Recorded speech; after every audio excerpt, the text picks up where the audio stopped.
Hello friends, welcome back to our channel. Today I'm going to discuss one of the most important concept, that is fixed preposition. ನಾನು ಕಳೆದ ಕ್ಲಾಸಲ್ಲಿ ನಿಮ್ಮ ಜೊತೆ discussion ಮಾಡಿದ್ದೆ. ಈ question ಪೇಪರ್ನ ಡಿಸ್ಕಷನ್ ಮಾಡ್ತಾ ಇದ್ದೆ. 2024ರಲ್ಲಿ ನಡೆದಂತಹ VAO ಪೇಪರ್ದು ಕ್ವಶನ್ ಪೇಪರ್ ಡಿಸ್ಕಷನ್ ಮಾಡ್ತಾ ಇರಬೇಕಾದ್ರೆ ಒಂದು ಕಡೆ 1, 2, 3, 4 ಅಂತ ಹೇಳಿ ಆ ಒಂದು ವರ್ಡ್ಸ್ ಕೊಟ್ಟಿದ್ರು. ಈ ಕಡೆ ಪ್ರಿಪೋಸಿಷನ್ಸ್ ಇತ್ತು, ಆಫ್, ಅಟ್, ಇನ್ನು, ಆನ್ ಅಂತ ಹೇಳಿತ್ತು. ಓಕೆ, ಈ ಫೌಂಡ್ ಆಫ್ ಅಂತ ಹೇಳಿ ಒಂದು ವರ್ಡ್ ಇತ್ತು, ನಿಮಗೆ ಗೊತ್ತಲ್ವಾ? ಅಲ್ಲಿ ನಾನು ನಿಮಗೆ ಹೇಳಿದ್ದೆ ಸ್ನೇಹಿತರೆ, ಫಿಕ್ಸ್ಡ್ ಪ್ರಿಪೋಸಿಷನ್ ಅಂತ ಹೇಳಿದ್ರೆ ಈ ಒಂದು ವರ್ಡಿಗೆ ಆಫ್ ಅನ್ನೋದು ಫಿಕ್ಸ್, ಇದು ಅರ್ಥ ಆಗ್ತಿದೆಯಲ್ಲ? ಇದನ್ನ ನಾವು ಇಲ್ಲಿ ಚೇಂಜ್ ಮಾಡೋಕ್ಕಾಗಲ್ಲ. So that is what we call fixed preposition ಅಂತ ಹೇಳಿ ಕರಿತೀವಿ. ಆಸ್ ವಿ ನೋ ದಟ್, ನಿಮಗೆ ಗೊತ್ತಿದೆ. ಆದರೆ today I'm going to discuss in detail in this session. Okay, let's begin this class.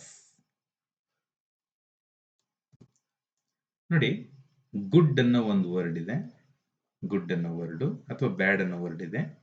ಈ ಗುಡ್ಡು ಅಥವಾ ಬ್ಯಾಡ್ಗೆ ನಾವು ಫಿಕ್ಸ್ಡ್ ಪ್ರಿಪೋಸಿಷನ್ ಆಗಿ ಆಕ್ಟ್ ಬಳಸ್ತೀವಿ.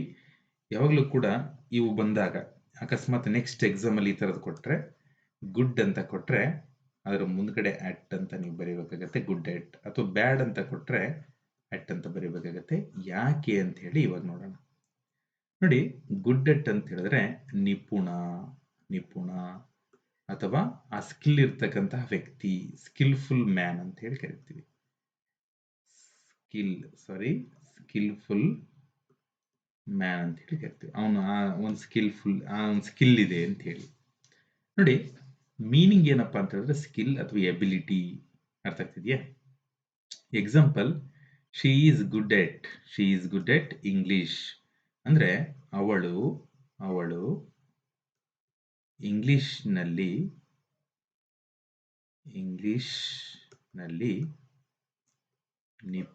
ನಿಪುಣಳಾಗಿದ್ದಾಳೆ ಅಂತ, ನಿಪುಣಳು ಅಂತೇಳಿ. ಅರ್ಥ ಆಗ್ತಿದೆಯಾ?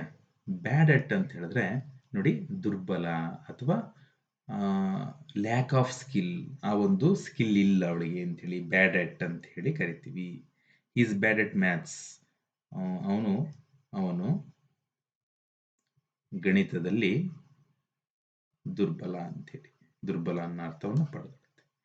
ಈ ರೀತಿ ನಾವೇನ್ ಮಾಡ್ತೀವಿ ಅಂತ ಹೇಳಿದ್ರೆ, ಈ ಗುಡ್ ಅಟ್ ಅನ್ನೋದು ಒಂದು, ಬ್ಯಾಡ್ ಅಟ್ ಅನ್ನೋದು ಒಂದು ನೆನಪಿರ್ಲಿ. ಎಕ್ಸಾಮ್ ಅಲ್ಲಿ ಬಂದ್ರೆ ಇದನ್ನ ನಾವು ಈ ರೀತಿ ಸಾಲ್ವ್ ಮಾಡಬೇಕಾಗತ್ತೆ. ಫಿಕ್ಸ್ಡ್ ಪ್ರಿಪೋಸಿಷನ್ ಮೇಲೆ ನೌಡೇಸ್ ಫ್ರೀಕ್ವೆಂಟ್ಲಿ ಒಂದಲ್ಲ ಒಂದು ಕ್ವಶನ್ ಪೇಪರ್ಲಿ ಕೇಳ್ತಾ ಇದ್ದಾರೆ. So please tune this. Okay, next ಎರಡನೇದು ಏನಪ್ಪಾ ಅಂತ ಹೇಳಿದ್ರೆ interested in and found of ಅಂತ ಹೇಳಿ. ನೋಡಿ, ಒಂದೊಂದರಲ್ಲಿ ಎರಡೆರಡನ್ನ ನಾನು ಡಿಸ್ಕಷನ್ ಮಾಡ್ತಾ ಇದ್ದೀನಿ. ಇಂಟ್ರೆಸ್ಟೆಡ್ ಇನ್ ಅಂತ ಹೇಳಿದ್ರೆ ಆಸಕ್ತಿ ಅಂತ ಹೇಳಿ, ಇಂಟ್ರೆಸ್ಟೆಡ್ ಇನ್ ಅಂತಾನೆ ಬರುತ್ತೆ ಇದು. ಇಲ್ಲಿ ಆಸಕ್ತಿ ಅನ್ನೋ ಒಂದು ಅರ್ಥವನ್ನ ಪಡ್ಕೊಳ್ಳುತ್ತೆ. ನೆಕ್ಸ್ಟ್ ಅಂದ್ರೆ ಇನ್ಸ್ಟೆಡ್ ಆಸಕ್ತಿ ಅನ್ನೋದಕ್ಕಿಂತ ಅದರಲ್ಲಿ ಆಸಕ್ತಿ ಅಂತ ಹೇಳಿ.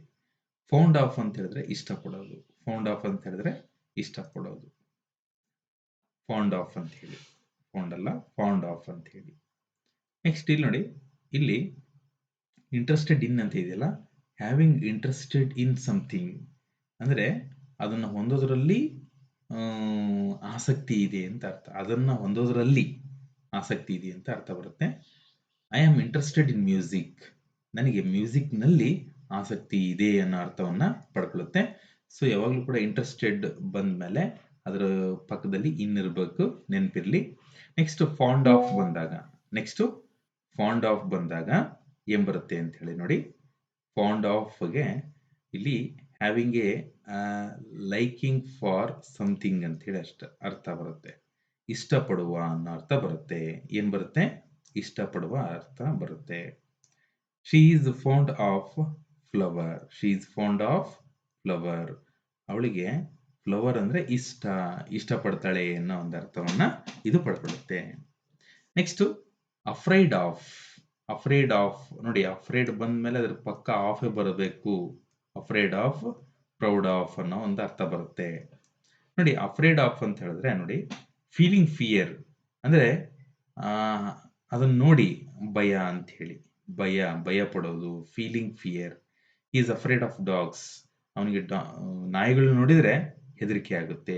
ಅಫ್ರೇಡ್ ಅಂದ್ರೆ ಭಯ ಆಗುತ್ತೆ ಅನ್ನೋ ಅರ್ಥವನ್ನ ಪಡ್ಕೊಳ್ಳುತ್ತೆ. ಅಂದ್ರೆ ಭಯ ಅಂತ ಹೇಳಿ. ಪ್ರೌಡ್ ಆಫ್ ಅಂತ ಹೇಳಿದ್ರೆ ಇಲ್ಲಿ ಹೆಮ್ಮೆಯನ್ನ ಅರ್ಥ ಬರುತ್ತೆ.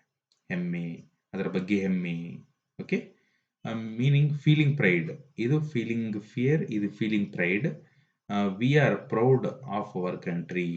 ನಾವು ನಮ್ಮ ಕಂಟ್ರಿ ಬಗ್ಗೆ ಹೆಮ್ಮೆ ಪಡಬೇಕು ಅನ್ನೋದು ಅರ್ಥ ಬರುತ್ತೆ ಸ್ನೇಹಿತರೆ. ಓಕೆ, ಅರ್ಥ ಆಗ್ತಿದೆಯಲ್ವಾ? ಎಷ್ಟು ಸಿಂಪಲ್ ಆಗಿ ವಿತ್ ಪಿಕ್ಚರೈಸ್ಡ್ ಸಮೇತ ನಿಮ್ ಜೊತೆ ಈ ಒಂದು ಪ್ರಿಫಿಕ್ಸ್ಗಳನ್ನ ಪ್ರಿಪೋಸಿಷನ್ಗಳನ್ನ, ಫಿಕ್ಸ್ಡ್ ಪ್ರಿಪೋಸಿಷನ್ಗಳನ್ನ ಎಕ್ಸ್ಪ್ರೆಸ್ ಮಾಡ್ತಾ ಇದ್ದೀನಿ ನೋಡಿ. ನೆಕ್ಸ್ಟ್ ಫೇಮಸ್ ಅಂತ ಬಂದ್ಮೇಲೆ ಫಾರ್ ಅಂತಾನೆ ಬರುತ್ತೆ. ಮ್ಯಾರಿಡ್ ಅಂತ ಬಂದ್ಮೇಲೆ ಟು ಅಂತಾನೆ ಬರುತ್ತೆ. ಅರ್ಥ ಆಗ್ತಿದೆಯಾ? ಇದು ನೆನಪಿರ್ಲಿ. ಫೇಮಸ್ ಫಾರ್, ಮ್ಯಾರಿಡ್ ಟು ಅಂತ ಇದೆ. ಎಸ್, ಫೇಮಸ್ ಫಾರ್ ಇಲ್ಲಿ ನೋಡಿ, ನೋನ್ ಬಿಕಾಸ್ ಆಫ್ ಸಮಥಿಂಗ್ ಅಂತ ಹೇಳಿ, ಅಂದ್ರೆ ಅದಕ್ಕಾಗಿ ಪ್ರಸಿದ್ಧಿ ಅಂತ ಹೇಳಿ, ಅದಕ್ಕಾಗಿ ಪ್ರಸಿದ್ಧಿ. Mysore is famous for silk. Mysore is famous for silk. ಸಿಲ್ಕಿಗೆ ಮೈಸೂರು ಫೇಮಸ್ ಆಗಿದೆ ಅಲ್ವಾ? ಹಂಗೆ ಮೈಸೂರ್ ಈಸ್ ಫೇಮಸ್ ಫಾರ್ ಏನಕ್ಕೆ? ಅದಕ್ಕಾಗಿ ಪ್ರಸಿದ್ಧಿ ಪಡೆದಿದೆ ಅಂತೇಳಿ. ಮೈಸೂರು ಸಿಲ್ಕಿಗಾಗಿ ಪ್ರಸಿದ್ಧಿ ಪಡೆದಿದೆ. ಮೈಸೂರು ಸಿಲ್ಕ್ ಅಂತಾನೆ ಕರೀತಾರೆ. ಸೊ ಈ ರೀತಿ ಅರ್ಥವನ್ನ ಪಡ್ಕೊಳ್ಳುತ್ತೆ. ಪ್ರಸಿದ್ಧಿ, ಪ್ರಸಿದ್ಧಿ, ಪ್ರಸಿದ್ಧ ಅಂತಾನು ಬರುತ್ತೆ. ಮ್ಯಾರಿಡ್ ಟು ಅಂತ ಹೇಳಿದ್ರೆ ಜೊತೆ ವಿವಾಹಿತ ಅಂತ ಅಥವಾ ವಿವಾಹ ಅನ್ನೋ ಅರ್ಥ ಬರುತ್ತೆ. ಇನಿಯೇ ಮ್ಯಾರೇಜ್ ರಿಲೇಶನ್ಶಿಪ್ ಅಂತ ಅಂದ್ರೆ ಅವ್ರ ಜೊತೆ ವಿವಾಹ ಅಂತ ಅರ್ಥ ಬರುತ್ತೆ. She is married to a doctor. She is married to a doctor. ಅವಳು ಡಾಕ್ಟರ್ ಜೊತೆ ಮದುವೆ ಆಗಿದ್ದಾಳೆ, ವಿವಾಹ ಆಗಿದ್ದಾಳೆ ಅನ್ನೋ ಅರ್ಥವನ್ನ ಪಡ್ಕೊಳ್ಳುತ್ತೆ ಸ್ನೇಹಿತರೆ. ಅರ್ಥ ಆಗ್ತಿದೆಯಲ್ವಾ? ಎಸ್. ನೆಕ್ಸ್ಟ್ ನೋಡಿ, ಡಿಪೆಂಡ್ ಆನ್. ಇವೆಲ್ಲ ತುಂಬಾ ಇಂಪಾರ್ಟೆಂಟು. ಒಂದಲ್ಲ ಒಂದು ಎಕ್ಸಾಮ್ ಅಲ್ಲಿ ಕೇಳಿದ್ದನ್ನ ನಾನು ಒಂದು ಕ್ಲೀನ್ ಒಂದು PPT ಮಾಡ್ಕೊಂಡು ನಿಮ್ಗೆ ಎಕ್ಸ್ಪ್ಲೇನ್ ಮಾಡ್ತಾ ಇದ್ದೀನಿ. ಡಿಪೆಂಡಿಂಗ್ ಆನ್ ಅಂತ ಹೇಳಿದ್ರೆ ಮೇಲೆ ಅವಲಂಬಿತವಾಗಿರೋದು ಅಂತ ಹೇಳಿ, ಅವ್ರ ಮೇಲೆ ಅವಲಂಬಿತರಾಗಿರೋದು ಅಂತ ಹೇಳಿ, ಅವಲಂಬಿತರಾಗಿರೋದು. ಕೆಳಗಡೆ ಕನ್ನಡ ಅರ್ಥ ಇರುತ್ತೆ, ನೋಡ್ಕೊಳ್ರಿ ನೀವು. ಅರ್ಥ ಆಗ್ತಿದೆಯಾ? ನಾನು ನಿಮಗೆ ಅರ್ಥ ಆಗೋ ರೀತಿಯಲ್ಲಿ ಮೇಲೆ ಅಷ್ಟೇ ಹೇಳ್ತಾ ಇದ್ದೀನಿ, ಕನ್ನಡ ಅರ್ಥ ಹೇಳ್ತಾ ಇಲ್ಲ ನಿಮಗೆ. ಮೀನಿಂಗ್ ಏನಪ್ಪಾ ಅಂತ ಹೇಳಿದ್ರೆ ರಿಲಯನ್ಸ್ ಆನ್ ಸಮಥಿಂಗ್ ಆರ್ ಸಮ್ಒನ್, ಅಂದ್ರೆ ಆ ಒಂದು ಸಂಬಂಧವನ್ನ ಬೆಳೆಸೋದು, ಅವಲಂಬನೆಯಿಂದ ಇರೋದು ಅಂತ ಅರ್ಥ ಬರುತ್ತೆ. Example, success depends on. ನೋಡಿ, success depends on hard work. Success ಅಂದ್ರೆ ಒಬ್ಬ ವ್ಯಕ್ತಿ ಜಯಶೀಲನಾಗಿದ್ದಾನೆ ಅಂತ ಹೇಳಿದ್ರೆ ಅದ್ರ ಹಿಂದೆ ಹಾರ್ಡ್ ವರ್ಕ್ ಇರುತ್ತೆ. ಅಂದ್ರೆ ಡಿಪೆಂಡ್ಸ್, ಅವಲಂಬಿತ ಆಗಿರುತ್ತೆ. ಹಾರ್ಡ್ ವರ್ಕ್ ಇಲ್ಲದೆ ಸಕ್ಸಸ್ ಇಲ್ಲ. ಅದೇ ಇಂಗ್ಲಿಷ್ ಒಂದು ಮಾತಿದೆ ಅಲ್ವಾ, ನೋ ಪೇನ್ ನೋ ಗೇನ್ ಅಂತ ಹೇಳಿ. ನೋ ಗೇನ್ ಅಂತ ಹೇಳಿ ಅಂದ್ರೆ ಕಷ್ಟಪಡದೆ ಸುಖ ಇಲ್ಲ ಅಂತ ಅರ್ಥ. ಓಕೆ, ಬಿಲಾಂಗ್ಸ್ ಟು ಅಂತ ಹೇಳಿದ್ರೆ ಅದಕ್ಕೆ ಸೇರಿದ್ದು ಅಂತ ಹೇಳಿ, ಅದಕ್ಕೆ ಸೇರಿದ್ದು ಅಂತ ಹೇಳಿ. ಮೀನ್ಸ್ ಓನರ್ಶಿಪ್ ಆರ್ ಪೊಸೆಷನ್ ಅಂತ ಹೇಳಿ ಹೇಳ್ಬೋದು. ಬಿಲಾಂಗ್ಸ್ ಟು ಅಂತ ಹೇಳಿದ್ರೆ for example, this book belongs to me. ಆ ಪುಸ್ತಕ ನನಗೆ ಸೇರಿದ್ದು ಅನ್ನೋ ಅರ್ಥವನ್ನ, ಸೇರಿದ್ದು ಅನ್ನೋ ಅರ್ಥವನ್ನ ಪಡ್ಕೊಳ್ಳುತ್ತೆ. ಓಕೆ, ನೆಕ್ಸ್ಟ್ ಅಗ್ರಿ ವಿತ್ ಅಥವಾ ಅಗ್ರಿ ಟು ಎರಡು ಬರುತ್ತೆ. ಅಗ್ರಿ ವಿತ್ ಅಂತಾನು ಬರುತ್ತೆ, ಅಗ್ರಿ ಟು ಅಂತಾನು ಬರುತ್ತೆ. ಅಗ್ರಿ ವಿತ್ ಅಂತ ಬಂದ್ರೆ ಏನು ಮೀನಿಂಗು, ಅಗ್ರಿ ಟು ಅಂತ ಬಂದ್ರೆ ಏನ್ ಮೀನಿಂಗ್ ಅಂತ ಹೇಳಿ ನೋಡೋದಾದ್ರೆ, ಅಗ್ರಿ ವಿತ್ ಅಂತ ಹೇಳಿದ್ರೆ ಜೊತೆಗೆ ಒಪ್ಕೊಳ್ಳೋದು, ಅದ್ರ ಜೊತೆಗೆ ಒಪ್ಕೊಳ್ಳೋದು. ಅಗ್ರಿ ಟು ಅಂತ ಹೇಳಿದ್ರೆ ಸುಮ್ಮನೆ ಒಪ್ಪಿಗೆ ಸೂಚಿಸೋದು, ಅದಕ್ಕೆ ಒಪ್ಪಿಗೆ ಅಂತ ಅನ್ನೋದು. ಬಟ್ ಇದ್ರ ಜೊತೆಗೆ ಒಪ್ಪಿಗೆ ಸೂಚಿಸೋದು. ನೋಡಿ, ಅಗ್ರಿ ವಿತ್ ಅಂತ ಹೇಳಿದ್ರೆ ನಾನು ಈಗ ಹೇಳಿದೀನಿ, a person or opinion. A person or opinion. For example, I agree with you. ಅಂದ್ರೆ ನಿನ್ನ ಮಾತು ನನಗೆ ಒಪ್ಪಿಗೆ ಇದೆ ಅಂತ ಅರ್ಥ. ಐ ಅಗ್ರಿ ವಿತ್ ಯು ಅಂತ ಹೇಳಿದ್ರೆ ನೀನು ಏನ್ ಹೇಳ್ತೀಯಲ್ಲ ಅದಕ್ಕೆ ನಾನು ಒಪ್ಕೊಳ್ತೀನಿ ಅನ್ನೋ ಅರ್ಥವನ್ನ ಪಡ್ಕೊಳ್ಳುತ್ತೆ. ನೆಕ್ಸ್ಟ್ ಅಗ್ರಿ ಟು ಅಂತ ಹೇಳಿದ್ರೆ ಅದಕ್ಕೆ ಒಪ್ಪಿಗೆ ಅಂತ ಹೇಳಿ. ಅರ್ಥ ಆಗ್ತಿದೆಯಾ? ಇದಕ್ಕಲ್ಲ, ಅದಕ್ಕೆ ಒಪ್ಪಿಗೆ ಅಂತ ಹೇಳಿ. ಬಟ್ ವಿತ್ ಹಾಕಿದ್ರೆ ಅವ್ನು ಏನ್ ಹೇಳಿದ್ರು ಒಪ್ಕೋಬೇಕು. ಟು ಹಾಕಿದ್ರೆ ಅವನು ಏನೋ ಒಂದು ಹೇಳಿರ್ತಾನೆ. For example, she agreed to the proposal. ಯಾವ್ದೋ ಒಂದು ಪ್ರಪೋಸಲ್ ಬಂದಿರುತ್ತೆ, ಆ ಪ್ರಪೋಸಲ್ಗೆ ಮಾತ್ರ ಒಪ್ಕೊಂಡಿರ್ತಾಳೆ ಅನ್ನೋ ಅರ್ಥವನ್ನ ಪಡ್ಕೊಳ್ಳುತ್ತೆ. ವಿತ್ ಹಾಕಿದ್ರೆ ಎಲ್ಲದಕ್ಕೂ ಒಪ್ಕೊಂಡಿರ್ತೀವಿ ಅನ್ನೋ ಅರ್ಥ ಬರುತ್ತೆ. So while we using with or to ಸ್ವಲ್ಪ ಕೇರ್ಫುಲ್ ಆಗಿ ಯೂಸ್ ಮಾಡೋದು ಬೆಟರ್ ಅಂತ ಹೇಳಿ ನನ್ನ ಅಭಿಪ್ರಾಯ. Okay, next consist of suffer from, consist ಬಂದ್ಮೇಲೆ ಆಫ್ ಬರಬೇಕು, ಸಫರ್ ಬಂದ್ಮೇಲೆ ಫ್ರಮ್ ಬರಬೇಕು. ಓಕೆ, ನಿನ್ನೆ ನಾನು ಹೇಳ್ತಾ ಇದ್ದೆ ವಿತ್ ಸ್ಟ್ಯಾಂಡ್ ಅಂತ ಹೇಳಿ, ವಿತ್ ಸ್ಟ್ಯಾಂಡ್ ಅಂತ ಹೇಳಿ, ಹಂಗೆ ಆ ರೀತಿ ಅರ್ಥವನ್ನ ಪಡ್ಕೊಳ್ತಾ ಇದ್ದೆ. ಕನ್ಸಿಸ್ಟ್ ಆಫ್ ಅಂತ ಹೇಳಿದ್ರೆ ಒಳಗೊಂಡಿರೋದು, ಒಳಗೊಂಡಿರುವಂಥದ್ದು ಅಂತ ಅರ್ಥ. Consist of, made up of ಅಥವಾ ಕಾಂಪೋಸಿಷನ್ ಅಂತ ಹೇಳಿ, ಒಳಗೊಂಡಿರ್ತಕ್ಕಂಥದ್ದು. ಕಾಂಪೋಸಿಷನ್ ಅಥವಾ ಮೇಡ್ ಅಪ್ ಆಫ್ ಅಂತ ಹೇಳಿದ್ರೆ ಒಳಗೊಂಡಿರೋದು ಅಂತ ಅರ್ಥವನ್ನ ಬರುತ್ತೆ. ಇಲ್ಲಿದೆ ನೋಡಿ, water consist of hydrogen and oxygen. As we know that H2O ಅಂತಾನೆ ಕರಿತೀವಿ ಅದನ್ನ. So this is what combination means consist of ಅಂತ ಹೇಳಿ ಕರಿಬಹುದು. Consist of hydrogen and 2 hydrogen and 1 carbon ಅಂತ ಹೇಳಿ, 2 ಹೈಡ್ರೋಜನ್ ಅಂಡ್ 1 ಆಕ್ಸಿಜನ್ ಅಂತ ಹೇಳಿ ಹೇಳ್ಬೋದಾಗುತ್ತೆ ನಾವು. Okay, next suffer from. Suffer from ಅಂತ ಹೇಳಿದ್ರೆ ಅದರಿಂದ ಬಳಲೋದು ಅಂತೇಳಿ, ಅದರಿಂದ ಬಳಲೋದು ಅಂತೇಳಿ. Affected by a disease or problem. For example, ಈ ಸಫರ್ಸ್, ಇದನ್ನ ಮೋಸ್ಟ್ ಆಫ್ ಆಲ್ ಸಫರಿಂಗ್ ಅನ್ನೋದು ಅಥವಾ ಸಫರಿಂಗ್ ಫ್ರಮ್ ಅಥವಾ ಸಫರ್ಸ್ ಫ್ರಮ್ ಅಂತ ಹೇಳಿ ಕರೆಯೋದು ನಾವು ನಮಗೆ ಇರ್ತಕ್ಕಂತಹ ಒಂದು ಡಿಸೀಸ್ಗಳಿಗೆ, ಪ್ರಾಬ್ಲಮ್ಗಳಿಗೆ ನಾವೇನ್ ಮಾಡ್ತೀವಿ, ಸಫರ್ಸ್ ಅಂತ ಹೇಳಿ ಕರಿತೀವಿ. ನೋಡಿ, ಈ suffers from fever, he is suffering from fever, ಎರಡು ಬರುತ್ತೆ. ಈ ರೀತಿ ನಾವೇನ್ ಮಾಡ್ತೀವಿ, ಬಳಸ್ತೀವಿ. ಮೀನ್ಸ್ ಬಳಲೋದು, ಅದರಿಂದ ಬಳಲೋದು ಅಂತ ಹೇಳಿ. Next look after. ಲುಕ್ ಬಂದ್ಮೇಲೆ ಆಫ್ಟರೇ ಬರಬೇಕು. ಲಿಸನ್ ಟು, ಲಿಸನ್ ಬಂದ್ಮೇಲೆ ಟೂನೇ ಬರಬೇಕು. ವೆಯ್ಟ್ ಬಂದ್ಮೇಲೆ ಫಾರೇ ಬರಬೇಕು. ದಿಸ್ ಇಸ್ ವಾಟ್ ಒಂದು ರೂಲ್ಸ್ ಇದು. ಈ ರೂಲ್ಸ್ ಗಳನ್ನ ನಾವು ಕಲಿಬೇಕಾಗತ್ತೆ. ಲುಕ್ ಆಫ್ಟರ್ ಅಂತ ಹೇಳಿದ್ರೆ ಆರೈಕೆ ಮಾಡು ಅಂತ ಹೇಳಿ, ನೋಡ್ಕೋ ಅಂತ ಹೇಳಿ, ನೋಡಿಕೋ. ಲುಕ್ ಆಫ್ಟರ್, ಆಮೇಲೆ ನೋಡ್ಕೋ ಅಂತ ಹೇಳಿ. ಆಮೇಲೆ ನೋಡೋಣ ಇವಾಗ, take care of someone ಅಂತ ಹೇಳಿ, ಮೀನ್ಸ್ ಒಬ್ಬರು ನೋಡ್ಕೊಳ್ಳೋದು ಅಂತ ಹೇಳಿ. She looks after her parents, ಅವಳು ಅವಳ ಒಂದು ಪೇರೆಂಟ್ಸ್ ಗಳನ್ನ ನೋಡ್ಕೊಳ್ತಾಳೆ, ಆರೈಕೆ ಮಾಡ್ತಾಳೆ ಅನ್ನೋ ಅರ್ಥವನ್ನ ಬರುತ್ತೆ. ಲಿಸನ್ ಟು, ಲಿಸನ್ ಟು ಅಂತ ಹೇಳಿದ್ರೆ ಹಿಯರ್ ಅಟೆಂಟಿವ್ಲಿ ಅಂತ ಹೇಳಿ. ಈಗ ನೋಡಿ, ಸುಮ್ಮನೆ ಕೇಳಿಸ್ಕೊಳ್ಳೋದಕ್ಕೆ ಲಿಸನ್ ಅಂತ ಹೇಳಲ್ಲ ನಾವು.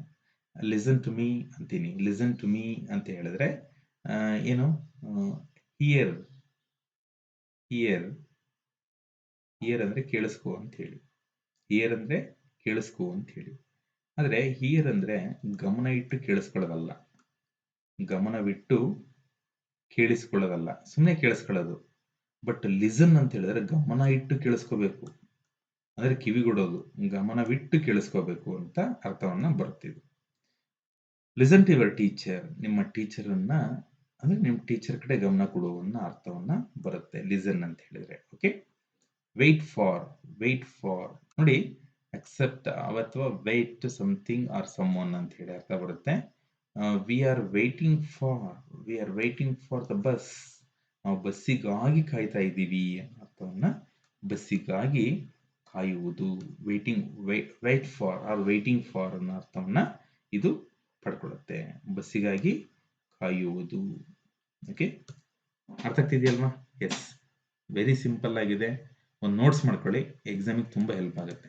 Okay, next apply for, apology for, ಮತ್ತೆ ಕಂಗ್ರ್ಯಾಚುಲೇಟ್ ಆನ್ ಅಂತ ಹೇಳಿ ಇದೆ. ನೋಡಿ, ಈ ಅಪ್ಲೈ ಫಾರ್, ಅಪ್ಲೈ ಬಂದ್ಮೇಲೆ ಫಾರೇ ಬರಬೇಕು, ಅಪಾಲಜಿ ಬಂದ್ಮೇಲೆ ಫಾರೇ ಬರಬೇಕು, ಕಂಗ್ರ್ಯಾಚುಲೇಟ್ ಬಂದ್ಮೇಲೆ ಆನ್ ಬರಬೇಕು. ನೋಡಿ ಯಾಕೆ ಅಂತ ಹೇಳಿ ಹೇಳ್ತೀನಿ. ಈ ಅಪ್ಲೈ ಫಾರ್ ಅಂತ ಹೇಳಿದ್ರೆ ಅದಕ್ಕಾಗಿ ಅರ್ಜಿ ಸಲ್ಲಿಸೋದು ಅಂತ ಹೇಳಿ. ಫಾರ್ ಎಕ್ಸಾಂಪಲ್, ಇವಾಗ ಏನೋ ಒಂದು ಪೋಸ್ಟ್ ಕರೆದಿದ್ದಾರೆ, ಅದಕ್ಕಾಗಿ I apply for the post of teacher, I apply for the post of VAO, I apply for the post of police. ಈ ರೀತಿ ನಾವು ಏನ್ ಮಾಡ್ತೀವಿ, ಸ್ಪೆಸಿಫಿಕ್ ಆಗಿ ಹೇಳ್ಬೇಕಾದಾಗ ಇದನ್ನ ಬಳಸ್ತೀವಿ. Next make A formal request. ಇದಕ್ಕೆ ನೋಡಿ, ಈ ಅಪ್ಲೈಡ್ ಫಾರ್ ದ ಪೋಸ್ಟ್, ಆ ಒಂದು ಪೋಸ್ಟಿಗೆ ಅಪ್ಲೈ ಮಾಡಿದ್ರು ಅಂತ ಹೇಳಿ. ಅಪಾಲಜಿ ಫಾರ್ ಅಂತ ಹೇಳಿದ್ರೆ ನೋಡಿ, ಆ ಒಂದು ತಪ್ಪಿಗಾಗಿ ಕ್ಷಮೆ ಕೇಳೋದು. ಯಾವುದಕ್ಕೆ? ಫಾರ್ ಎಕ್ಸಾಂಪಲ್, ಐ ಅಪಲೈಸ್ ಫಾರ್ ಏನು, ಏನಕ್ಕೆ, ಏನೋ ಒಂದು ಹರ್ಟ್ ಮಾಡಿರ್ತೀನಿ, ಹರ್ಟ್ ಮಾಡಿದ್ದಕ್ಕೆ ನಾನು ಕ್ಷಮೆ ಕೇಳ್ತಾ ಇದ್ದೀನಿ ಅಂತ ಹೇಳಿ, ಹರ್ಟೆಡ್ ಫಾರ್ ಯು ಅಂತ ಹೇಳಿ, ಅದಕ್ಕೆ ನಾವೇನ್ ಮಾಡ್ತೀವಿ, ಸಾರಿ ಕೇಳ್ತೀವಿ, ಅಪಲೈಸಿ ಫಾರ್ ಯು ಅಂತ ಹೇಳಿ ನಾವು ಹೇಳ್ಬೇಕಾಗತ್ತೆ. ನೋಡಿ, ಸೇ ಸಾರಿ ಫಾರ್ ಎ ಮಿಸ್ಟೇಕ್, ಆ ಒಂದು ಮಿಸ್ಟೇಕಿಗೆ. ಶಿ ಅಪಲೈಸ್ಡ್ ಫಾರ್ ದ ಮಿಸ್ಟೇಕ್, ಆ ಒಂದು ಮಿಸ್ಟೇಕಿಗಾಗಿ ಅವಳು ಕ್ಷಮೆ ಕೇಳ್ತಾಳೆ ಅಂತೇಳಿ. ಕಾಂಗ್ರ್ಯಾಚುಲೇಟ್ ಆನ್ ಅಂತ ಹೇಳಿದ್ರೆ ಅದಕ್ಕಾಗಿ ಅಭಿನಂದಿಸೋದು, ಅದಕ್ಕಾಗಿ ಅಭಿನಂದಿಸು ಅಂತ ಅರ್ಥವನ್ನ ಪಡ್ಕೊಳ್ಳುತ್ತೆ. Praise someone for an achievement ಅಥವಾ ಯಾವುದೋ ಒಂದು ಇದಕ್ಕೆ ಅವ್ರ ಅಚೀವ್ಮೆಂಟ್ ಅನ್ನ ಸಂಭ್ರಮಿಸೋದು ಅಂತ ಅರ್ಥವನ್ನ ಅಥವಾ ಅಭಿನಂದಿಸೋದು ಅಂತ ಅರ್ಥವನ್ನು ಪಡ್ಕೊಳ್ಳುತ್ತೆ. V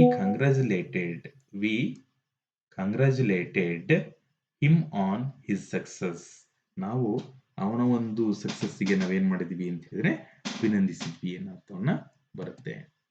next believe in, complain about, deal with. ನೋಡಿ ಇವೆಲ್ಲ ಒಂದೇ ಅರ್ಥವನ್ನ ಪಡ್ಕೊಳ್ತಾರೆ. ಮೀನ್ಸ್ ಒಂದೇ ಅರ್ಥ ಅಂತ ಹೇಳಿದ್ರೆ ಅಷ್ಟಕ್ಕೂ ಒಂದೇ ಅರ್ಥ ಅಲ್ಲ.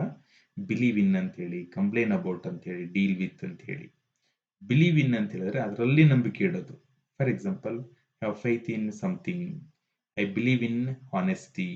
ನನಗೆ ಆ ಒಂದು ಆನೆಸ್ಟಿಯಲ್ಲಿ ನಂಬಿಕೆ ಇದೆ ಅಂತ ಅರ್ಥವನ್ನ ಬರುತ್ತೆ. Complain about, express dissatisfaction. For example, they complained about the noise. ಆ ಒಂದು ಗಲಾಟೆಗೆ ಅವ್ರು ಏನ್ ಮಾಡ್ತಾ ಇದಾರೆ ಅಂತ ಹೇಳಿದ್ರೆ ದೂರು ನೀಡ್ತಾ ಇದಾರೆ, ಗಲಾಟೆ ಮಾಡ್ತಾರೆ ಅಂತ ಹೇಳಿ.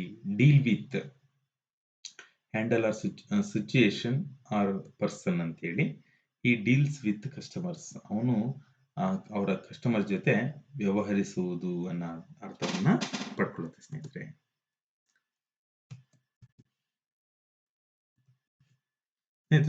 ನೋಡಿ, ಇಷ್ಟೊತ್ತು ನಾನು ನಿಮ್ ಜೊತೆ ಸುಮಾರಷ್ಟು 1 2 3 ಹಿಂಗೆ ನೋಡ್ತಾ ಹೋದ್ವಿ ಅಂತ ಹೇಳಿದ್ರೆ 6 6 9 9 10 11 12 13 14 15 16 17 18 19 20 21 22 23 ನಿಯರ್ಲಿ 23 ಈ ಒಂದು ಏನು ಫಿಕ್ಸ್ಡ್ ಪ್ರಿಪೋಸಿಷನ್ ಅನ್ನು ಡಿಸ್ಕಷನ್ ಮಾಡಿದ್ದೀನಿ ಸ್ನೇಹಿತರೆ. ಇದರಲ್ಲಿ ಮಿನಿಮಮ್ ಈ ತರ ಒಂದು ಕ್ವಶನ್ ಪೇಪರ್ ಪ್ಯಾಟರ್ನ್ ಬಂತು ಅಂತ ಹೇಳಿದ್ರೆ ಡೆಫಿನೆಟ್ಲಿ ನಿಮಗೆ ಯಾವುದೇ ಕಾರಣಕ್ಕೂ ಒಂದು ಮಾರ್ಕ್ಸ್ ಬಂದೇ ಬರುತ್ತೆ, ಮಿಸ್ ಆಗಲ್ಲ.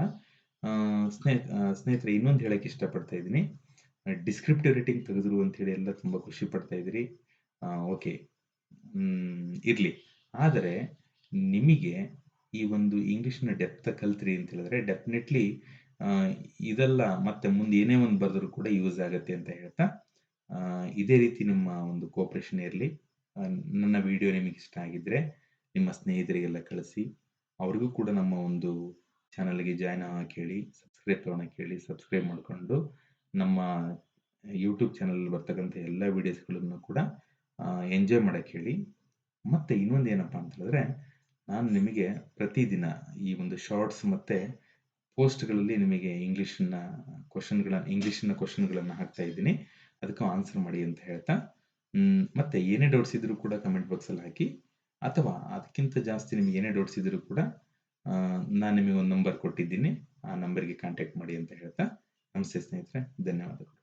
Thank you for watching.